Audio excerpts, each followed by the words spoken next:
खबर है कि पश्चिम एशिया के दो ताकतवर मुल्क एक दूसरे के दुश्मन बनने की तरफ तेजी से बढ़ रहे हैं। यूएई और सऊदी अरब हमेशा से एक दूसरे के दोस्त रहे हैं, लेकिन फिलहाल दोनों के बीच तलवारें खिंची होने की खबर है, जिसकी कोई साफ वजह सामने नहीं आई। यूएई और सऊदी अरब दोनों में ही सुन्नी मुसलमानों का दबदबा है। दोनों ही देश दशकों से अमेरिका के दोस्त रहे हैं। दोनों की ही अर्थव्यवस्था कच्चे तेल के दम पर चलती रही है, लेकिन दोनों के बीच कभी ऐसा तनाव नहीं बना जैसा अब दिख रहा है। दोनों के बीच तलवारें खिंचने का संकेत जनवरी में मिला था। उस वक्त यूएई की राजधानी अबू धाबी में पश्चिम एशिया के देशों का शिखर सम्मेलन हुआ था, लेकिन सऊदी अरब के क्राउन प्रिंस इस शिखर सम्मेलन में शामिल नहीं हुए थे। इसके बाद यूएई के राष्ट्रीय सुरक्षा सलाहकार शेख तैमूर बिन जायद ने सऊदी अरब का दौरा किया। अटकलें लगाई गईं कि यह दौरा दोनों मुल्कों में तनाव कम करने की कोशिश थी, लेकिन इसका भी कोई फायदा नहीं हुआ। इधर दिल्ली के भजनपुरा इलाके में एक 4 मंजिला इमारत के गिरने से हड़कंप मच गया। इमारत के गिरने का एक वीडियो भी सामने आया, जिसमें देखा गया कि वो इमारत कुछ ही सेकंड के भीतर भरभरा कर गिर गई। इमारत के गिरते ही वहां अफरा तफरी मच गई। लोग जान बचाने के लिए इधर उधर भागते नजर आए। हालांकि गनीमत ये रही कि इस घटना में कोई भी घायल नहीं हुआ। पता चल गया था कि बिल्डिंग गिरने वाली है, तो लोगों को हटा दिया गया था इससे। लेकिन उस इमारत की चपेट में आने से आसपास की कई इमारतों को नुकसान पहुंचा। बताया गया कि जो इमारत गिरी वो काफी पुरानी थी और उसके ऊपर की मंजिलों में कोई नहीं रहता था। हालांकि नीचे कई दुकानें थी, लेकिन त्योहार की वजह से वो भी बंद पड़ी थी। उधर यूके में अवैध तरीके से घुसने वालों के खिलाफ वहां की सरकार ने कानून लाने की तैयारी कर ली। इसी के साथ ही यूके के प्रधानमंत्री ने साफ कर दिया कि अवैध तरीके से घुसने वालों को हिरासत में लिया जाएगा, जिसके बाद उन्हें वापस उनके देश भेज दिया जाएगा। इतना ही नहीं, अमेरिका और ऑस्ट्रेलिया की तरह ही यूके में भी उन लोगों के दोबारा आने पर बैन लगा दिया जाएगा। ऋषि सुनक पहले ही साफ कर चुके हैं कि नावों पर बैठकर अवैध तरीके से दूसरे देशों से यूके में दाखिल होने के वाले लोगों को रोकना उनकी प्राथमिकता है।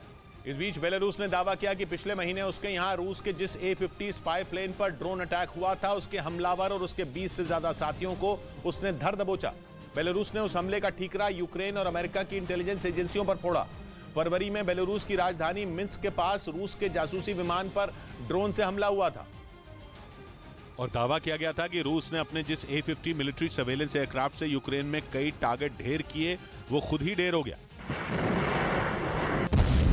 यूक्रेन पर हमला करने के लिए रूस के कई वॉरप्लेन बेलारूस में तैनात हैं।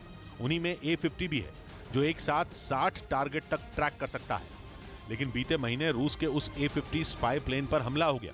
तब बेलारूस के सरकार विरोधी एक संगठन ने उस हमले की जिम्मेदारी ली थी और दावा किया था कि रूस का विमान तबाह हो चुका है। लेकिन अब बेलारूस के राष्ट्रपति अलेक्जेंडर लुकाशेंको ने ताल ठोककर कहा कि रूस के विमान को मामूली नुकसान पहुंचा था और जिसने उसे नुकसान पहुंचाया था उस शख्स को बेलारूस ने पकड़ भी लिया है।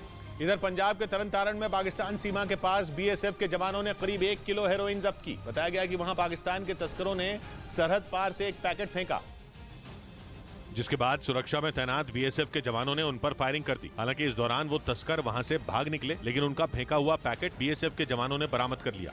इस बीच भारत ने फैसला किया कि वो 20,000 मैट्रिक टन गेहूं अफगानिस्तान भेजेगा, लेकिन इस बार गेहूं की ये खेप पाकिस्तान के रास्ते अफगानिस्तान नहीं भेजी जाएगी, बल्कि इसके लिए ईरान के चाबहार बंदरगाह का इस्तेमाल किया जाएगा। क्योंकि पिछली बार जब भारत ने पाकिस्तान के रास्ते गेहूं की खेप अफगानिस्तान भेजी थी तो भारी मुश्किलों का सामना करना पड़ा था। तब पाकिस्तान के हालात आज से अच्छे थे, लेकिन अब तो वहां आटे के लिए सड़कों पर मारामारी मची है। अनाज लूटने के लिए हत्या तक हो रही है। ऐसे में पाकिस्तान के रास्ते गेहूं अफगानिस्तान भेजना जोखिम भरा हो सकता है। कहा जा रहा है कि इसी वजह से इस बार पाकिस्तान को किनारे लगा दिया गया और भारत ने गेहूं की खेप ईरान के चाबहार बंदरगाह से अफगानिस्तान भेजने का फैसला किया।